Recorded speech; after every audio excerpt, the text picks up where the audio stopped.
बिस्मिल्लाहिर्रहमानिर्रहीम। Dear aspirants, अस्सलाम वालेकुम। डियर एस्पिरेंट्स, हम लोग पीडेक्ट पढ़ रहे हैं और आज उसका फोर्थ लेक्चर है। अभी फर्स्ट लेक्चर इंट्रोडक्टरी था, सेकंड लेक्चर में हमने डेफिनेशन देखी थी, थर्ड लेक्चर में हमने ये देखा था कि वो कौन सी ग्राउंड्स हैं जिसकी बुनियाद पे एक एम्प्लॉय को पीडेक्ट के तहत प्रोसीड किया जा सकता है। और फिर उसके बाद हमने उसी लेक्चर में ये भी देखा था कि कौन कौन सी पेनल्टी जो हैं उसके ऊपर इम्पोज की जा सकती हैं।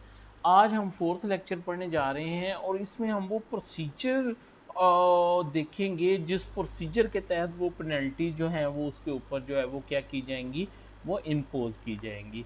अच्छा, मैं सेक्शन को स्टार्ट करने से पहले आपको वो इंट्रोडक्टरी लेक्चर दोबारा याद करवा दूं जिसमें हमने ये बात तय की थी कि जो पेनल्टी इम्पोज होती है वो एक तो उसको इम्पोज करता है कॉम्पिटेंट अथॉरिटी इम्पोज करती है, ठीक है।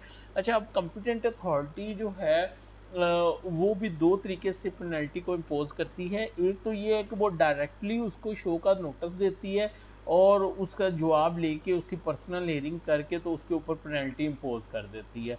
और दूसरी जो तरीक़ेकार है वो ये है कि उसके अंदर वो अपना एक इंक्वायरी ऑफिसर, कॉम्पिटेंट अथॉरिटी एक इंक्वायरी ऑफिसर अपॉइंट करती है जो कि उसके अंदर वो करता है, एविडेंस वगैरह रिकॉर्ड करता है, सारा कुछ करता है, इंक्वायर करता है और फिर उसकी इंक्वायरी रिपोर्ट वापस आती है कॉम्पिटेंट अथॉरिटी के पास। और कॉम्पिटेंट अथॉरिटी फिर उसके बाद जो है दोबारा उसको शो का नोटिस देती है, उसकी पर्सनल हियरिंग करती है और फिर कोई पेनल्टी उसके ऊपर जो है वो इम्पोज करती है। तो आज भी हम बेसिकली वही चीज़ जो है हम लोग जो है वो पढ़ेंगे हम लोग यहाँ पे, ठीक है।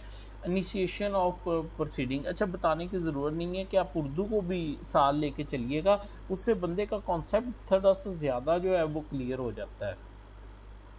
सबसेक्शन 1 ने कहता है if on the basis of its own knowledge और information place before it the competent authority is of the view of the opinion that there are sufficient ground for initiating proceeding against an employee under this act, it shall either। अच्छा, इसमें आप highlight करें कि on knowledge और information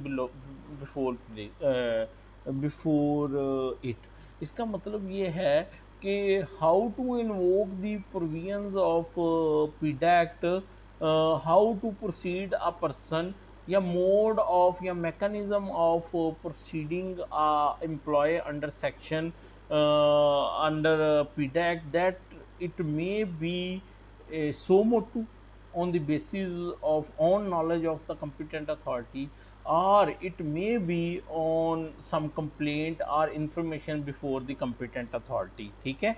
अच्छा, उसके बाद क्या होगा कि वो क्या करेंगे, that there are sufficient ground for initiating proceeding, वो टेंटेटिवली देखेंगे क्या मटेरियल है किस बंदे के अगेंस्ट प्रोसीड किया जाए। अगर है तो क्या करेगा, इट शैल ईदर, अब उसकी चॉइस क्लास ए और B, proceed itself against the accused by issuing a show cause notice under section 7 and for reason to be recorded in writing dispense with the inquiry। लो जी, पहला ये है कि direct उसको show cause notice दे के तो क्या करना है, उसको इन राइटिंग नोटिस दे के और इंक्वायरी जो है वो वाला प्रोसीजर जो है उसको बाईपास करके डायरेक्ट उसको नोटिस दे के तो उसको क्या करना है, उसको उसका ऑर्डर कर देना। लेकिन जो बी है वो कहता है कि another either other way is to get an inquiry conducted into the charge or charges against the accused by appointing an inquiry officer or an inquiry committee as the case may be under section। और दूसरा mode जो है वो ये है कि उसकी पहले इंक्वायरी की जाए, चाहे वो एक बंदे के पास हो उसको इंक्वायरी ऑफिसर कहेंगे, या एक से ज़्यादा लोगों के सामने उसको पेश किया जाए जिसको इंक्वायरी कमेटी कहेंगे, ठीक है। अच्छा, अब जो पहला है वो क्या, अच्छा अगर इंक्वायरी नहीं करनी क्लॉज ए में तो फिर उसको बताना पड़ेगा for reason to be recording in writing dispense with the inquiry, कि उसको बताना पड़ेगा क्यों इंक्वायरी की ज़रूरत नहीं है, ठीक है। अच्छा, अब जो शो का नोटिस देना है ना उसको और उसकी पर्सनल हियरिंग भी करनी है सेक्शन 7 के तहत, वो भी हम उधर जाके उसको पहले देख लेते हैं, ठीक है। अच्छा, हम पहले देखना है कि सेक्शन 7 के तहत शो का नोटिस कैसे होगा। आइए ज़रा हम सेक्शन 7 के ऊपर चलते हैं। procedure where inquiry is dispensed. If the competent authority decides that it is not necessary to hold an inquiry against the accused under section 5, it shall inform the accused by an order in writing of ground for proceeding against him, clearly specifying the charges therein, along with apportionment of responsibility and the penalty और penalties proposed to be imposed upon him. ठीक है, देखें, फ़र्ज़ करें कि मैं competent authority हूँ और मेरा कोई स्टाफ जो है वो फ़र्ज़ करें कि वो बिला वजह वो एक हफ़्ता जो है वो ड्यूटी पे नहीं आया, तो मैं उसको ये लिखूँगा कि भाई, मैं उसको एक नोटिस लिख के दूँगा, बेशक मैं उर्दू में आपको बताता हूँ कि भाई आप इस तारीख से लेके इस तारीख तक बग़ैर मेरी इजाज़त के गैर हाज़िर रहे, ठीक है, जो कि मिसकंडक्ट के ज़ुमरे में आता है, जो कि क्या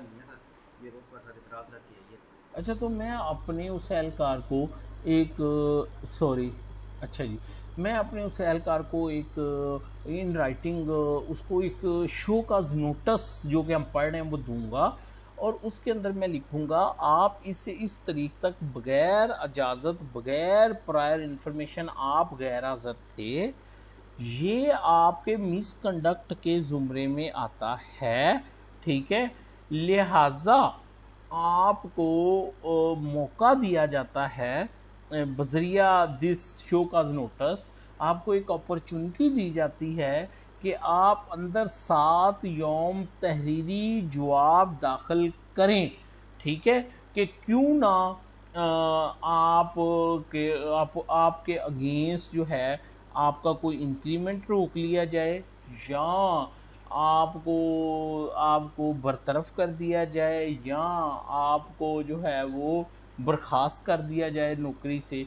मिसाल दे रहा हूँ आपको, तो वो मैं उसको थमा दूंगा कि ये लो भाई, तुम इसका जो है वो मुझे क्या करो, वो दो, इसका जवाब दो। तो यही वो बात कह रहा है, वो कह रहा है it shall inform the accused by an order in writing of the ground for proceeding against him, clearly specifying the charges therein, along with apportionment of responsibility and the penalty proposed to be imposed upon him.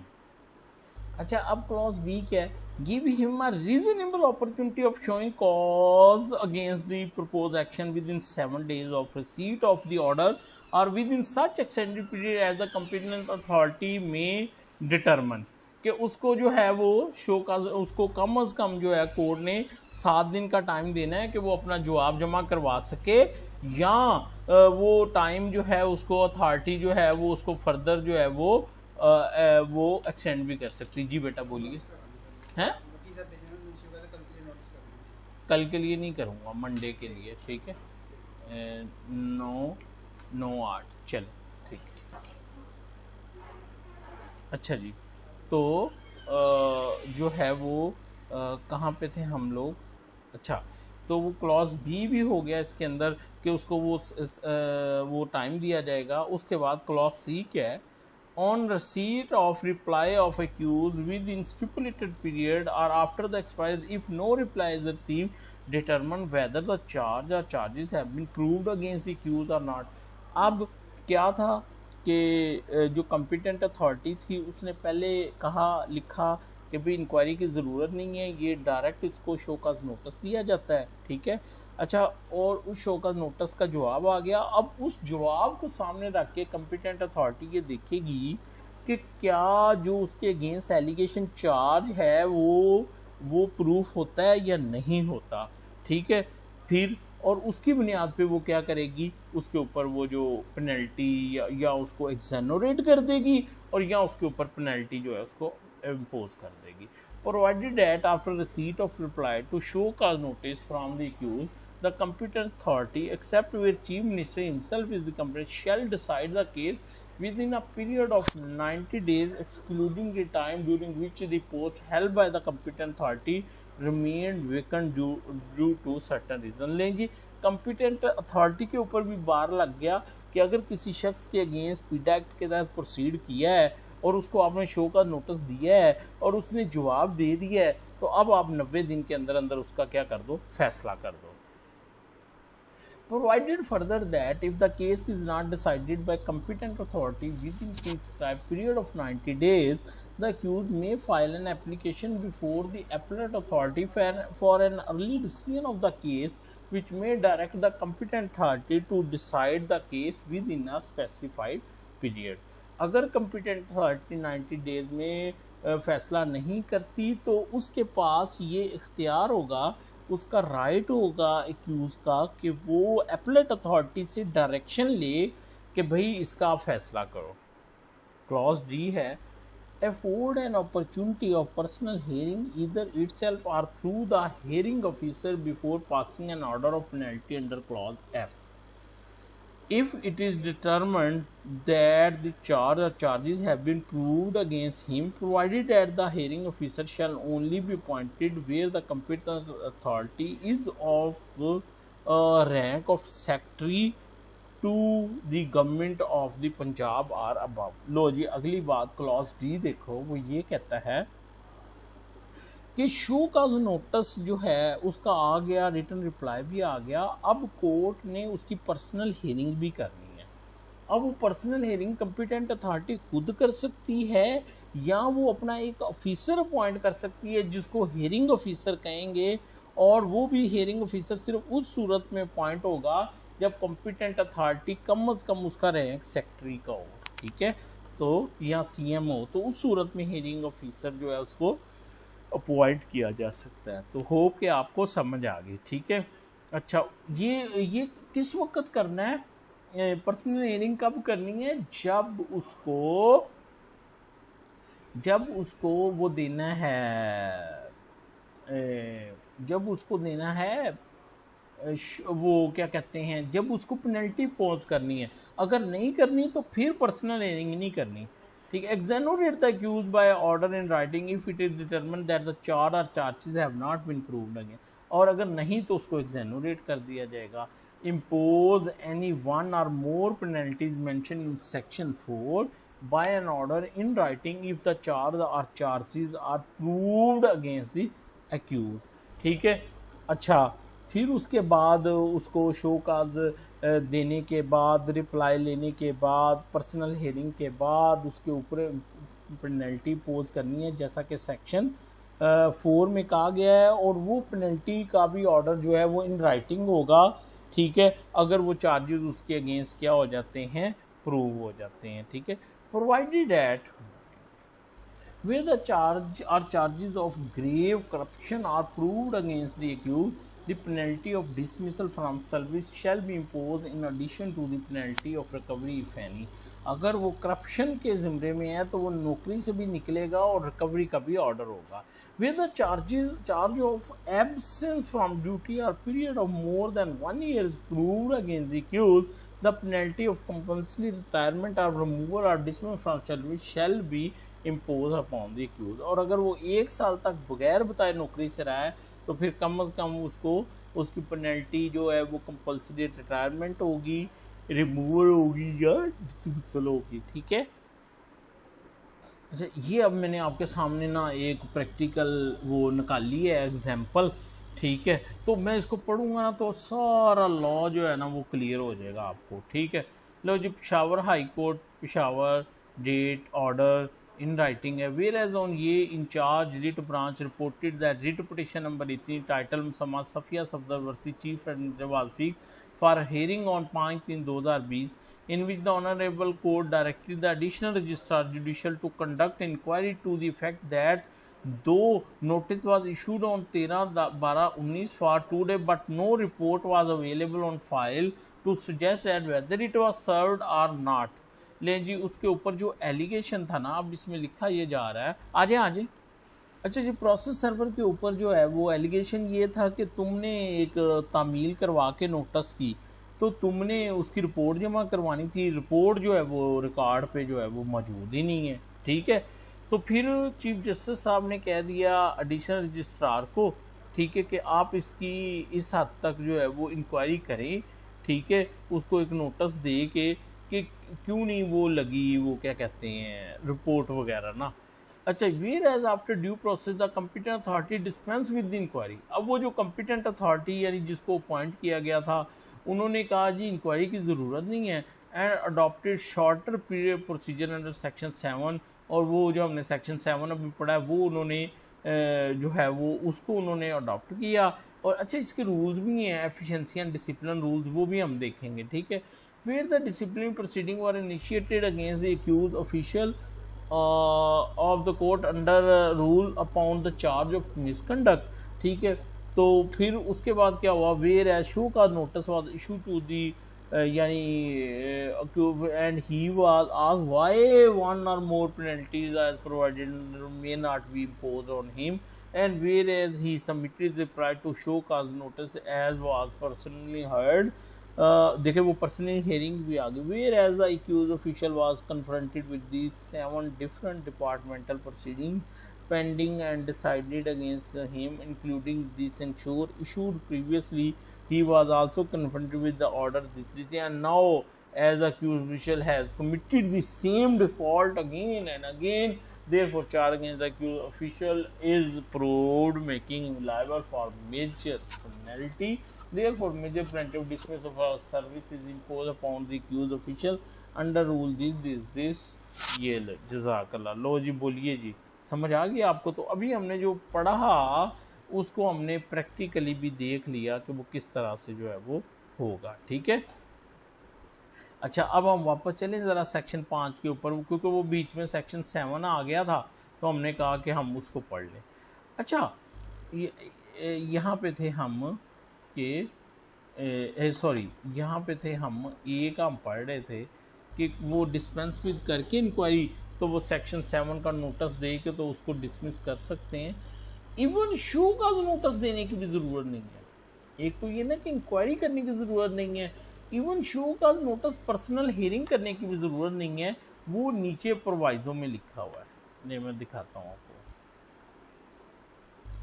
Provided and no opportunity of showing cause or personal hearing shall be given where, अब वो कौन कौन सी ground हैं, where the competent authority is satisfied that in the interest of security of Pakistan or any part thereof it is not expedient to give such notice। जब पाकिस्तान के interest में हो कि ये नोटिस देखें ना, एक शख्स है और वो कोई सीक्रेट किस्म की जासूसी की इंफॉर्मेशन में मुलव्वस है तो वो नहीं लीक की जा सकती, ठीक है। या an employee has entered into plea bargain under the law for not being enforced or has been convicted of charges of corruption which have led to the sentence of fine, या उसको किसी court से सज़ा हो गई है, ठीक है, किसी क्रिमिनल केस में, या फ़र्ज़ करें नैब ने उसको सज़ा दे दी है, तो उस सूरत में भी इधर ना इंक्वायरी की ज़रूरत है ना शो का नोटिस की ज़रूरत है। एंड एम्प्लॉयज़ इन्वॉल्व इन दी सब सर्विस एक्टिविटीज़, यानी वो उसकी जो एक्टिविटीज़ हैं वो अगेंस्ट दी वो पाकिस्तान की जो सालमियत है उसके अगेंस्ट है, ठीक है। कौन सा पढ़ रहे थे हम, हाँ मुलाजम तकरीबी सरगर्मियों में मुलव्वस है ये, ठीक है, या ठीक है। It is not reasonably practicable to give such an opportunity to the accuse. मसलन एक्यूज जो है वो एक मर्डर करके तो ब्रॉड फरार हो गया, तो क्या उसको ज़रूरत है वो शोकाज देने की? नहीं। तो फिर उसको डायरेक्ट बगैर शोकाज और बगैर इंक्वायरी के उसको क्या पेनल्टी जो है वो इम्पोज कर दी जाएगी। नहीं जी, अब हम क्लास बी देखते हैं वो क्या कहता है। अब दूसरा तरीका क्या हो गया, कंपिटेंट अथॉरिटी क्या करे, get an inquiry conducted into the charge, कि वो उसकी इंक्वायरी करवाए चार्ज की, or charges against the accused by appointing an inquiry officer or inquiry committee as the case may be under section 10, ठीक है। कि वो एक इंक्वायरी कमेटी या इंक्वायरी ऑफिसर अपॉइंट करे और उसको कहे कि आप सेक्शन 10 के तहत इंक्वायरी करो और फिर मुझे जो है वो रिपोर्ट करो।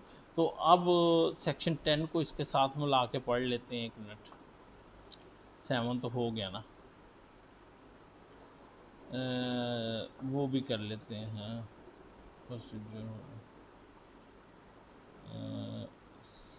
Section procedure to by inquiry officer. अच्छा, इंक्वायरी ऑफिसर ने जो प्रोसीजर करना है वो सेक्शन 10 में है। अच्छा, इसको हम बाद में देखते हैं, एक मिनट ऊपर ज़रा आप उसको मुकम्मल कराएं ना, ठीक है। 7 तो पढ़ लिया था हमने। ये गेट एन इंक्वायरी, ठीक है, conducting the charges or charges against the accused by appointing an inquiry officer or an officer inquiry committee as the case may be under section 10, ठीक है, that the competent authority shall dispense with the inquiry where, ठीक है। अच्छा, अब इसमें भी जो competent authority है वो क्या कर सकती है, इंक्वायरी को डिस्पेंस विद कर सकती है, किस सूरत में जी। अच्छा, अब ये है कि वो इंक्वायरी कॉम्पिटेंट अथॉरिटी कब इंक्वायरी को डिस्पेंस विद कर देगी, ठीक है। अच्छा, ऑब्वियसली अगर कॉम्पिटेंट अथॉरिटी जो है वो इंक्वायरी को डिस्पेंस विद करेगी तो फिर क्लॉज ए अप्लाई होगा। तो वो क्लॉज ए में जहाँ पे लिखा हुआ था ना, for reason to be recorded in writing dispense with the inquiry, ये बेसिकली ये रीजंस अब हम पढ़ने लगे हैं कि कब कोर्ट जो है वो इंक्वायरी जो है वो उसको क्या कर देगी, डिस्पेंस विद कर देगी। ऊपर था कब शो का नोटिस को डिस्पेंस विद कर देगी, अब ये है कि कब कॉम्पिटेंट अथॉरिटी जो है वो इंक्वायरी को डिस्पेंस विद करते हुए डायरेक्ट क्लॉज ए के तहत उसको शो का नोटिस देगी और ऑर्डर करेगी, ठीक है। वो क्या है, provided at the competent authority shall dispense with the inquiry where an employee has been convicted of any offense other than corruption by a court of law under any law for the time being in force, जब उसको किसी दूसरी court से क्या हो जाए, सज़ा हो जाए, तो उस सूरत में कोर्ट क्या करेगी कि उसकी इंक्वायरी होल्ड नहीं करेगी, वो ऑर्डर ही जो होगा वो क्या होगा, वो काफ़ी होगा, ठीक है। दूसरा क्या है, an employee is or has been absent from duty with the prior approval of the leave, अगर वो बगैर इजाज़त के जो है वो ड्यूटी से गायब रहा है तो उस सूरत में भी उसकी इंक्वायरी करने की जो है वो ज़रूरत नहीं है, डायरेक्ट उसको शो का नोटिस दे के तो उसके ऊपर जो है वो किया जा सकता है। Provided further that the competent authority may dispense with the inquiry where it is in possession of sufficient documentary evidence against the accused or for reason to be recorded in writing he is said there is no need to hold an inquiry, ठीक है। Again वो यही बात कहता है, ये तीसरे के उस सूरत में भी इंक्वायरी की ज़रूरत नहीं है जब कॉम्पिटेंट अथॉरिटी के पास सफिशेंट मटेरियल हो कि इसी के ऊपर जो है वो फैसला जो है वो हो सकता है, मज़ीद इंक्वायरी की जो है वो ज़रूरत नहीं है। तो अभी तक जो हमने पढ़ा मैं उसको जो है वो रिपीट करता हूँ। वो ये था कि जो कॉम्पिटेंट अथॉरिटी है वो क्या करेगी कि सबसे पहले जब कोई एलिगेशन उसके सामने आएगा या वो खुद उसके नॉलेज में आएगा तो वो सबसे पहले जो काम करेगी वो उसकी इंक्वायरी क्लॉज बी के तहत, सेक्शन 5 के क्लॉज बी के तहत उसकी इंक्वायरी का जो है वो ऑर्डर कर देगी कि इसकी इंक्वायरी की जाए। फिर क्लॉज बी ही में लिखा है कि कब उस इंक्वायरी की जो है वो ज़रूरत नहीं है, ठीक है। जब मसलन वो दूसरे कोर्ट से कन्विक्ट हो गया है या वो ड्यूटी से गैर हाज़िर है या सफिशेंट मटीरियल रिकॉर्ड पे मौजूद है, ऐसी सूरत में क्या होगा कि क्लॉज ए के तहत उसको शो का नोटिस और पर्सनल हेयरिंग और उसके बाद क्या हो जाएगा, ऑर्डर हो जाएगा। लेकिन अगर वो कोर्ट समझती है कि नहीं इंक्वायरी ज़रूरी है तो फिर सेक्शन 10 के तहत जो ऑफिसर अपॉइंट होगा वो उसकी इंक्वायरी करेगा और फिर उसके बाद जो है ना the order of the inquiry or the issue का notice as the case may be shall be signed by the competent authority provided that where the chief minister is competent the same shall be signed by such officer as may be authorised by him in this behalf. लो जी, अगर inquiry का order करना है या direct show cause notice का देना है तो ये साइन कौन करेगा, कॉम्पिटेंट अथॉरिटी करेगी। और अगर वो चीफ मिनिस्टर है तो जिसको उसने डेलीगेट किया हुआ है उस एसओ ऑफिसर जो भी उसका पीए है वो उसको क्या करेगा, साइन करेगा। अच्छा, ये हो गया क्या भाई, ये हो गया हमने पढ़ लिया सेक्शन 5 प्रोसीजर का, ठीक है।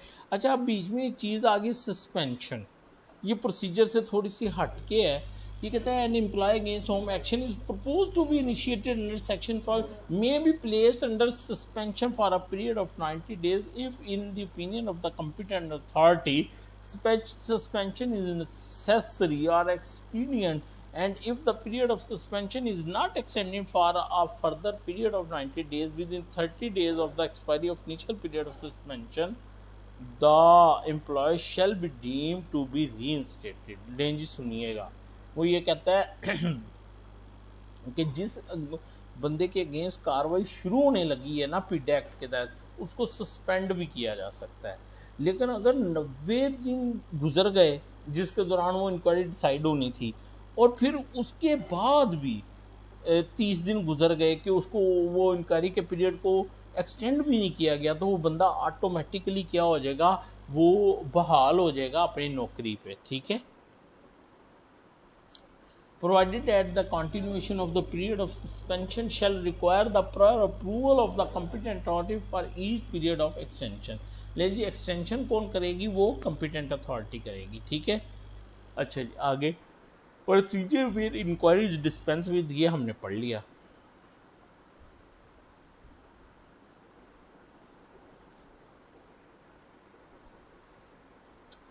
अब है action in case of conviction or plea bargain under any law. लो जी, हमने ऊपर पढ़ लिया है कि अगर वो प्ली बार्गेनिंग के तहत उसको कोई सजा हुई है या उसने करप्शन में प्ली बार्गेनिंग की है किसी और लॉ के तहत, तो फिर उसको शो का नोटिस देने की भी ज़रूरत नहीं, इंक्वायरी की भी ज़रूरत नहीं है।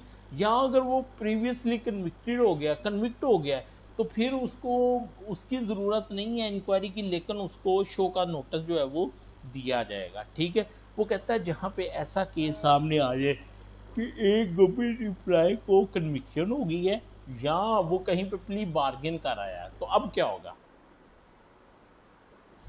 When an employee is convicted by a court of law or has entered into plea bargain or has been acquitted by a court of law as a result of compounding of an offence involving moral turpitude or affecting human body under any law for the time, the competent authority after examining fact of the case shall, ले जी सुनिएगा, वो कहता है कि जहाँ पे उसको सजा हो गई है या वो प्ली बार्गेनिंग करके आया है या वो किसी मोरल किस्म के ऑफेंस में इन्वॉल्व है या उसने किसी को फ़र्ज़ करें हर्ट किया है, किसी को ज़ख्मी किया है।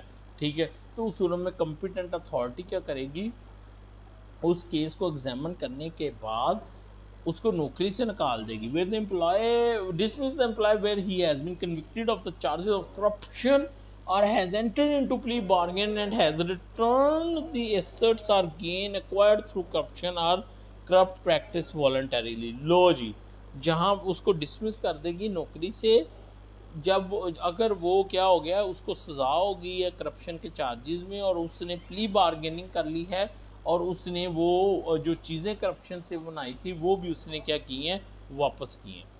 अच्छा, जो सेक्शन ये तो था ना, उसको डायरेक्टली डिसमिस कर दो अगर वो प्ली बार्गेन करके आया या करप्शन के चक्कर में आया।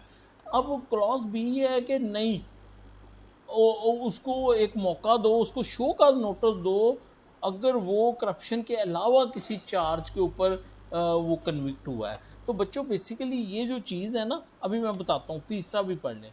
Proceed against the employee under section 9 where he has been acquitted by a court of law as as a result of compounding of an offence involving moral turpitude affecting human body। लो भाई सुन लें कि अगर कोई शख्स जो है वो corruption के अल्ज़ाम में या प्री बार्गेनिंग की है तो उसको डायरेक्टली डिसमिस कर दो, कोई शोकाज देने की ज़रूरत नहीं है। लेकिन अगर वो करप्शन के अलावा किसी चार्ज में कन्विक्ट हुआ है तो फिर सेक्शन 7 के तहत उसको एक दफ़ा शो का नोटिस भी दो। और अगर इन दोनों में से नहीं है और उसके ऊपर एलिगेशन ये है कि वो राजीनामा करके निकला है ऑफेंस से, ठीक है, तो उस सूरत में उसकी इंक्वायरी करो, रेगुलर इंक्वायरी। ठीक है, अब बच्चों मेरी बात सुनो, यही चीज़ तो सेक्शन 5 में लिखी हुई है, देखिए मेरी बात सुनो।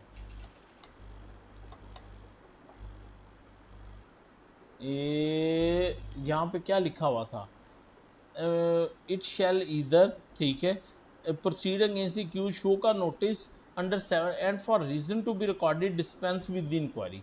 अब ये कहाँ पे लिखी हुई हैं डिस्पेंस विद इंक्वायरी वाली बातें, ये हमने वो पढ़ी हैं उसमें क्लॉज बी के अंदर पढ़ी है कि कब वो इंक्वायरी जो है वो डिस्पेंस विद हो जाएगी। ठीक है, अच्छा, और no opportunity of show cause notice और पर्सनल हियरिंग दी जाएगी। ये अब हमने कभी कहाँ पे अभी पढ़ा है नीचे कि जहाँ पे करप्शन का एलिगेशन होगा वहाँ पे उसको शो का नोटिस देने की ज़रूरत नहीं है, बल्कि डायरेक्ट उसको क्या कर दिया जाएगा, वहाँ से फारग कर दिया जाएगा। ठीक है, अच्छा जी, अब हम आगे चलते हैं। सस्पेंशन भी होगी, इंक्वायरी भी होगी। ठीक है, एक्शन इन प्ली बार्गेन और कन्विक्शन वो भी हो गया। ठीक है, उसके बाद क्या है,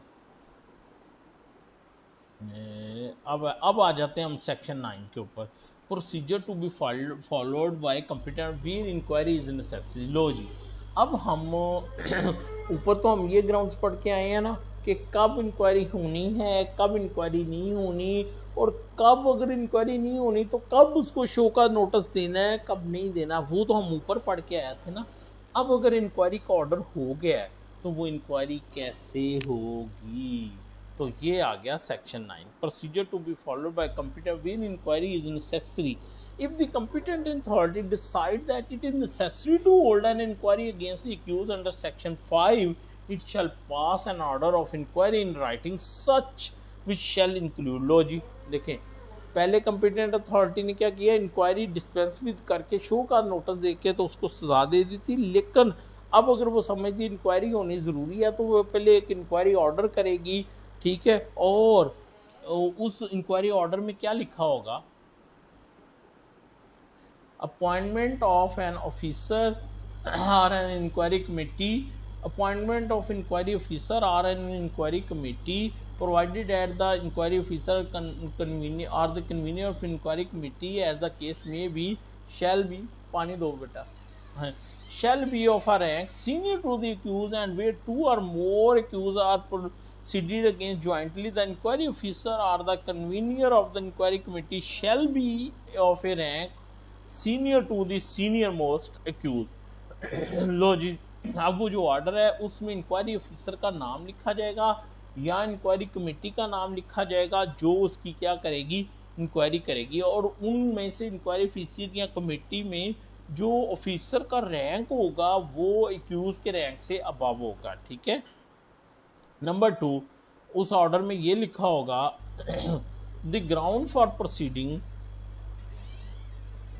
clearly specify the charges along with appointment of responsibility, apportionment of responsibility। ये वो आ गया सेक्शन 3 कि उसके ऊपर एलिगेशन क्या है, करप्शन का एलिगेशन है, इनएफिशिएंसी का एलिगेशन है, या कौन सा उसके ऊपर जो उसकी रिस्पॉन्सिबिलिटी थी उसने नहीं की, तो ये भी उसके अंदर क्या किया होगा, लिखा होगा। ठीक है, appointment of the departmental representative by designation, फिर एक डिपार्टमेंटल रिप्रेजेंटेटिव भी अपॉइंट किया जाएगा बाय वे ऑफ डेजिग्नेशन, जो क्या करेगा, महकमे को डिफेंड करेगा। और डी में क्या होगा, direction to the accused to submit written defence to the inquiry officer or to the inquiry committee as the within 7 days of the date of the receipt of report or within such extended period as the competent authority may determine. फिर उस order में ये भी लिखा होगा कि उसको कहा जा रहा होगा कि तुम अपना 7 days में मेरे इंक्वायरी ऑफिसर के रूबरू जो है वो क्या करो, जवाब दाखिल करो। The record of the case and the list of witnesses if any shall be communicated to the inquiry officer or the inquiry committee as the case may be along with the order of the inquiry। और वो order of inquiry के साथ अगर किसी की list of witness है या case का जो रिकॉर्ड है, जो मटेरियल है, वो भी किसको शिफ्ट हो जाएगा, इंक्वायरी ऑफिसर को। ठीक है, लो बच्चों, ये है इंक्वायरी ऑर्डर जिसमें कि इंक्वायरी के ये जाने लगी है। ले जी, whereas Secretary School Education Competent Authority under the PDAT Act is of the opinion that there are sufficient grounds to initiate disciplinary proceedings against below mentioned headmaster headmistresses of Punjab on the charge of inefficiency and poor performance। ठीक है, अच्छा जी, अब ये competent authority कर रही inquiry order. And whereas the Secretary School Education Competent Authority consider that in the light of the fact of the case and in the interest of justice, it is necessary to hold an inquiry He has therefore constituted an inquiry committee comprising of following officer to proceed against the accused officer in term of section 5 read with section 9 of the PID Act। लो बच्चों, ठीक है। अब ये उसने क्या कर दिया, competent authority secretary थी, और ये उसने क्या कर दिया, ये 3 लोगों को उसने क्या कर दिया, वो कर दिया, एक कन्वीनियर कर दिया जो लीड करेगा, और बाकी 2 को उसने क्या कर दिया, मेंबर अपॉइंट कर दिया।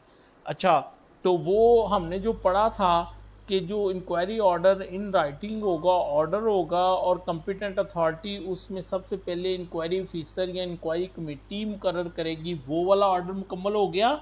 Okay, the committee shall conduct inquiry against the accused officer into the following charges of inefficiency and misconduct as mentioned। लो जी, ये अब उनका आ गया चार्ज। हमने कहा था ना स्पेसिफिकली चार्ज भी मेंशन होगा। They showed poor performance during their last 3 year, जो भी उनका वो है परफॉर्मेंस, वो आ गया। ठीक है, आगे ये उनका वो यानी उनके वो चार्ज का ही ये हिस्सा है। अच्छा, उसके बाद 3 ये है, the accused are directed to submit their written reply before the inquiry committee within 7 days. लो, वो जो हमने पढ़ा कि विद इन 7 डेज उन्होंने अपना जवाब जमा करवाना है। ठीक है, तो वो ऑर्डर भी कौन कर रहा है, competent authority. To fail submit the written reply defense with it presume that either they have no defense, और अगर उन्होंने जवाब जमा ना करवाया तो उनका डिफेंस क्या हो जाएगा, सबमिट हो जाएगा। तो बच्चों जो हमने पढ़ा वो सारा हमने प्रैक्टिकली एक ऑर्डर में देख लिया। आगे वो कहता है, राना अब्दुल कयूम डायरेक्टर मॉनिटरिंग ये of the Punjab is appointed as departmental representative, और हमने पढ़ा था एक डिपार्टमेंटल रिप्रेजेंटेटिव भी होगा जो क्या करेगा, उस केस को डिफेंड करेगा। In case the accused officer desire to conduct consult any record on which the aforementioned charges are based or is relevant to aforementioned, they may do so with prior arrangement with the departmental representative within 3 days of the receipt of this order। और अगर accused कोई record देखना चाहें तो वो भी उनका right होगा। आगे ये है, the inquiry committee shall submit the report and specify recommendation to the undersigned within 60 days of the initiation of the inquiry in term of ये। लो बच्चों, मैंने जो आज हमने पढ़ा वो सारा हमने प्रैक्टिकली जो है उसका जो है हमने वो सारे का सारा हमने उसका क्या किया, वो देख लिया। अब जो इंक्वायरी ऑफिसर है वो कैसे ऑर्डर करेगा, प्रोसीजर क्या करेगा। सेक्शन 10 है, procedure to be followed by inquiry officer and inquiry committee on receipt of reply of the accused or on expiry of the stipulated period if no reply is received from the accused, the inquiry officer and inquiry committee as the case may be shall inquire into the charges and may examine such oral or documentary evidence in support of the charge or in defense of the accused as may be considered necessary, and where any witness is proved by one party the other party shall be entitled to cross examine such witness। लो जी, उनका oral और documentary evidence उसका reply वो सारा जो है उसको consider किया जाएगा, cross का भी right दिया जाएगा। If the accused fail to furnish his reply within stipulated period or extended period, if any, the inquiry officer or committee as the case may be shall proceed with the inquiry ex parte। अगर वो accused follow ही नहीं करता उस inquiry को तो वो x party proceed करेंगे। The inquiry officer or the inquiry committee at the case may be shall hear the case from the day to day and no adjournment shall be given except for reason to be recorded in writing, in which case it shall be of more than it shall not be more than of 7 days। ठीक है, inquiry officer day to day inquiry चलाएगा और अगर कोई adjournment देनी भी हुई तो वो 7 दिन से ज़्यादा की नहीं होगी। Where the inquiry officer or the inquiry committee as the case may be settled that the accused is hampering or attempting to hamper the progress of the inquiry, or he or it shall administer a warning, and if thereafter he or it satisfied that the accused is acting in disregard to the warning, he or she shall record a finding to that effect and proceed to complete the inquiry in such manner as may be deemed expedient in the interest of justice। अगर वो inquiry officer को लगता है कि ये जो accuse है ये मैटर को लिंगर ऑन करना चाह रहा है, ये क्रॉस भी नहीं कर रहा, ये केस को आगे भी नहीं चलने दे रहा, तो उस सूरत में वो उसको वार्निंग देगी। अदरवाइज़ वो अपनी फाइंडिंग उसमें लिख के तो उसको आगे जो है वो फॉरवर्ड कर देंगे। If the accused absent for himself from the inquiry on medical ground, he shall be deemed to have hampered or attempted to hamper the progress of the inquiry unless medical leave applied for him is sanctioned on the recommendation of the medical board, provided that the competent authority may nevertheless sanction medical leave up to 7 days without recommendation of the medical board। लो जी, medical leave भी medical board की ही चलेगी, otherwise वो कोई ground नहीं होगी या कंपिटेंट अथॉरिटी खुद उसको लीव देगी। ठीक है, अच्छा जी।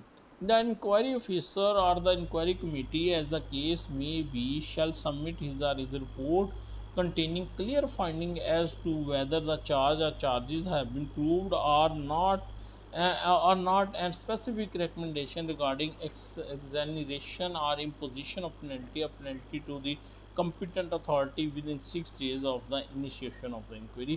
तो वो इंक्वायरी ऑफिसर जो है वो अपनी रिकमेंडेशन वगैरह जो है उसको क्या करेगा, फॉरवर्ड करेगा। ठीक है, provided that where the inquiry cannot be completed within 60 days, the inquiry officer or the inquiry committee as the case may shall seek extension for specific period from the competent authority for reason to be recorded in reason. और अगर 60 days में वो inquiry complete नहीं होती तो वो उसके लिए कंपिटेंट अथॉरिटी से एक्सटेंशन सीक करेगा।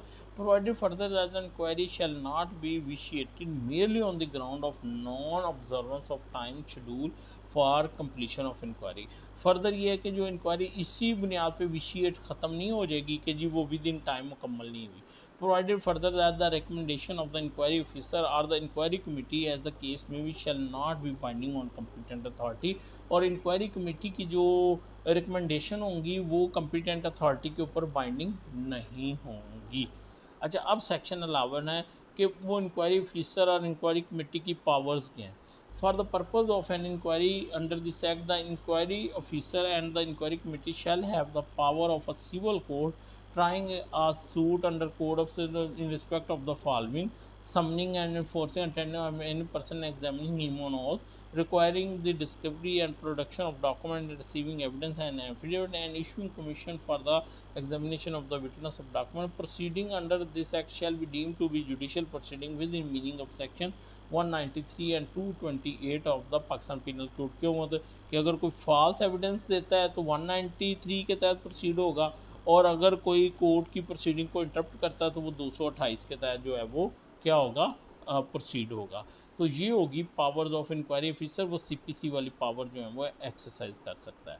उसके बाद ये है duties of the departmental representative. The departmental representative shall perform the following duties namely render full assistance to the. अब डिपार्टमेंटल रिप्रेजेंटेटिव उसकी क्या ड्यूटीज़ होंगी?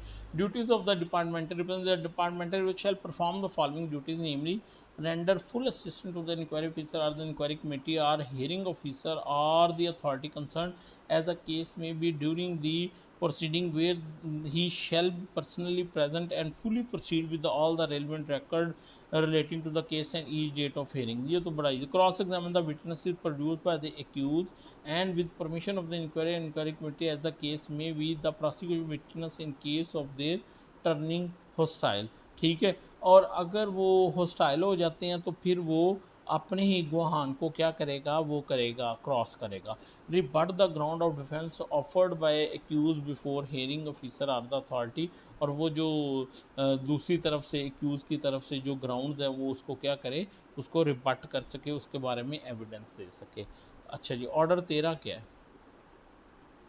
Order to be passed by the competent authority on receipt of report from the inquiry officer or inquiry committee. On receipt of the report from the inquiry officer or inquiry committee as the case may be, the competent authority shall examine the report and the relevant case material and determine whether the inquiry has been conducted in accordance with the provision of this act। ठीक है, अच्छा जी, जब उसकी report आ जाएगी inquiry officer की या inquiry committee की, तो कंपिटेंट अथॉरिटी देखेगी क्या ये रिपोर्ट, क्या ये प्रोसीडिंग जो चली है इन अकॉर्डेंस विद लॉ चली है।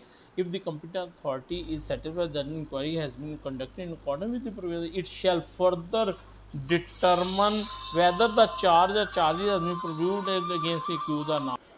ठीक है, अच्छा जी, तो वो फिर अगर report in accordance with law, तो फिर वो देखेंगे क्या चार्ज साबित हुआ है या नहीं हुआ है। वेयर द चार्ज और charges has been proved the competent authority shall exonerate the, is not proved shall exonerate the accused.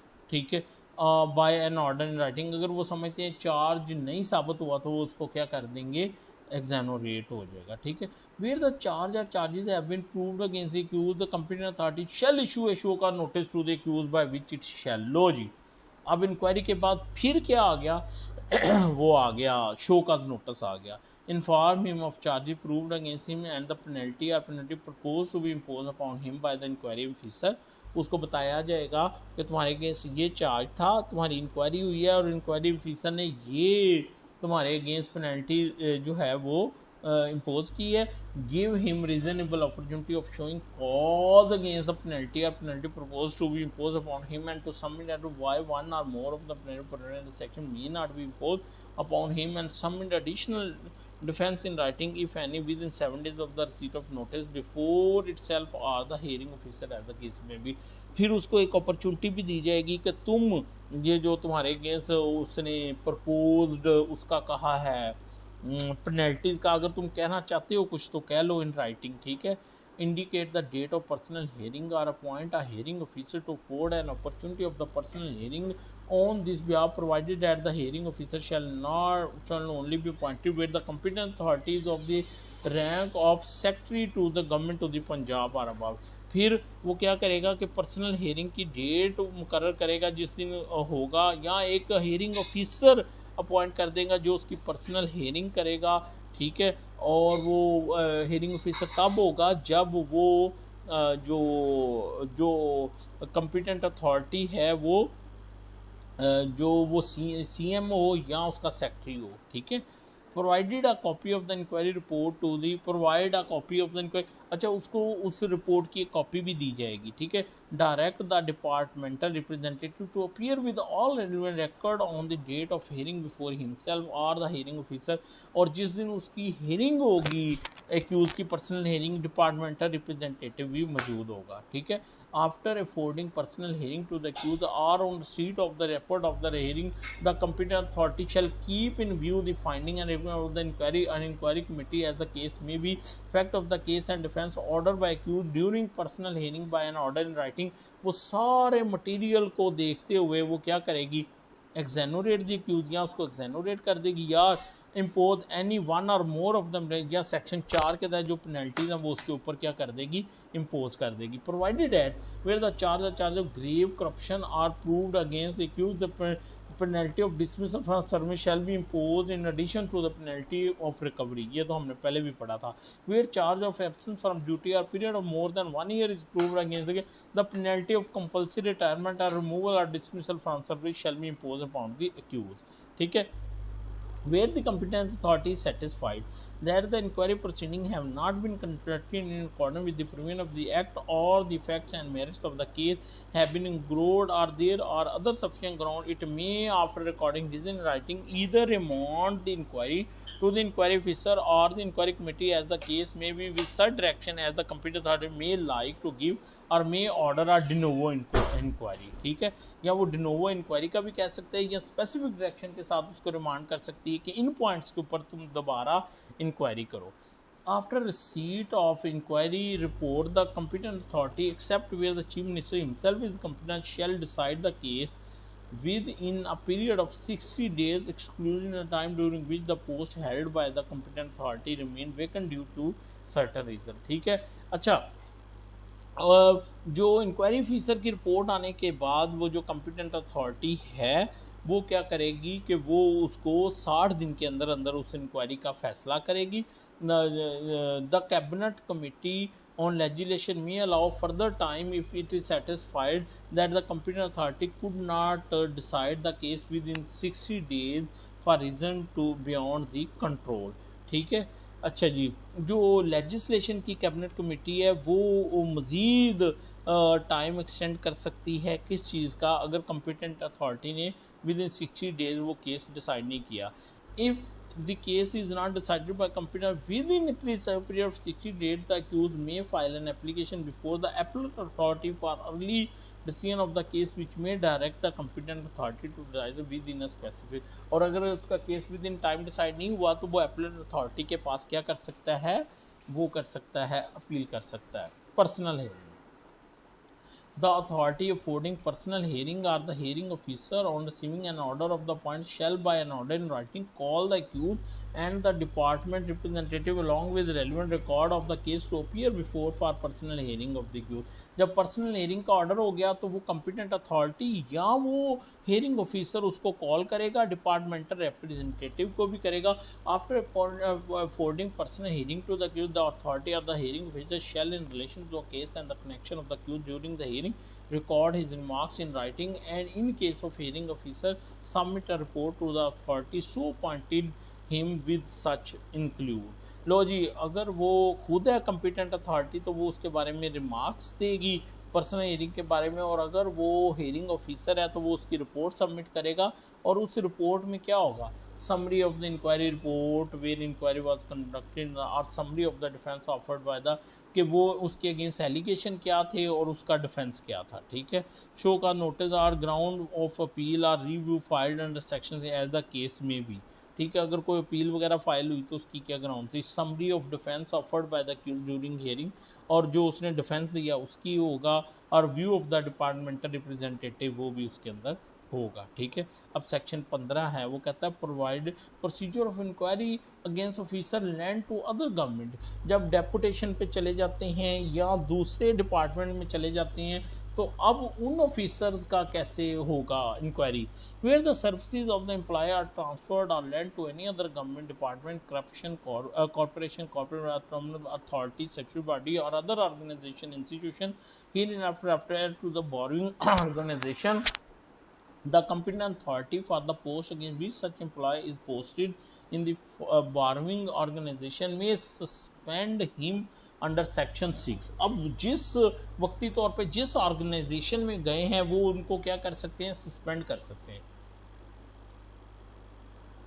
या initiate proceeding against him under this, या उसके अगेंस्ट प्रोसीडिंग स्टार्ट कर सकते हैं। Provided at the borrowing organization shall forthwith inform the lending organization of the second lending to leading to the order of the suspension and the commencement of the proceeding। अलबत्ता वो जो जहाँ से वो originally depute होके आया था वो उस डिपार्टमेंट को बताया जाएगा कि आपके ऑफिसर को हमने सस्पेंड कर दिया है। Provided further that the borrowing organisation shall obtain prior approval of the lending organisation before taking any action under this act against an employee holding a post in base 70 are.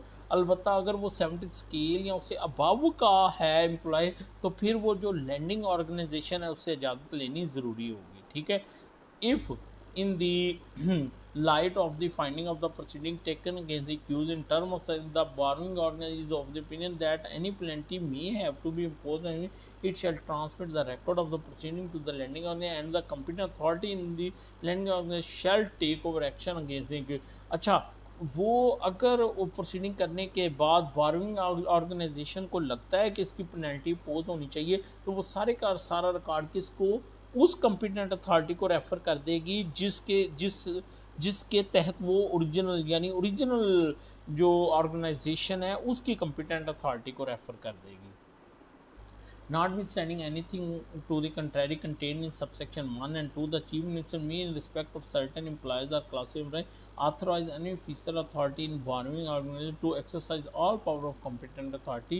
CM जो है वो borrowing organisation में भी किसी को authorise कर सकता है कि तुम सब कुछ जो है वो तुम ही कर लो। ठीक है, लो बच्चों ये था प्रोसीजर। अब एक लास्ट चीज़ रहेगी मैंने आपको दिखानी है, फिर उसके बाद जो है वो ख़त्म होगा। ये एक ऑर्डर है जो हमने अभी तक पढ़ा है, सारा कुछ उसमें आ रहा है। अब ये कॉम्पिटेंट अथॉरिटी जो है ये कह रही है whereas the undersigned, ओहो क्या हुआ, Whereas the undersigned, being a competent authority, order initiation of disciplinary proceeding under Section 3 of PIDA Act against the following officer on the charge of misconduct and efficiency, void order Ye, and appoint Mr. Ye as the inquiry officer, और ठीक है inquiry officer, ठीक है इन ये accused से, ठीक है, and whereas the inquiry officer submitted is report concluding that the charges levelled while referred to against the accused are fully partially proved and recommendation that the following penalty may be imposed upon, और उसने अपनी ये report submit की inquiry officer में कि इनके ऊपर ये वाली पेनल्टीज जो है वो क्या कर दें, इम्पोज कर दें। कौन से वाली, ये पेनल्टी रिकमेंडेशंस ये आ गई, ठीक है, ये अब inquiry. And whereas the undersigned competent authority afford opportunity of personal hearing under section ये to the accused official vide show cause notice, और फिर उसके बाद कंपनी अथॉरिटी कहती है कि मेरी इंक्वायरी ऑफिसर की रिपोर्ट के बाद मैंने तुम्हें शो का नोटिस दिया, तुम्हारी पर्सनल हियरिंग की। Now therefore undersigned competent after due examination of the fact and finding of the inquiry officer and recommendation made by accused official during present conduct that the charge are detailed in inquiry are proved against them, therefore undersigned company in exercise of power under section ये impose the following penalties। तो ये उन्होंने क्या कर दी, उसके ऊपर penalty import करे। After examination of fact the inquiry and made during the following are exonerated, और इनको एग्जानोरेट कर दिया। लो बच्चों, होप कि आपको समझ आ गई, मैंने अपनी तरफ से कोशिश की है, विद आपको एग्जांपल समझाऊँ। कमेंट ज़रूर कीजिएगा। थैंक यू, अल्लाह हाफिज़।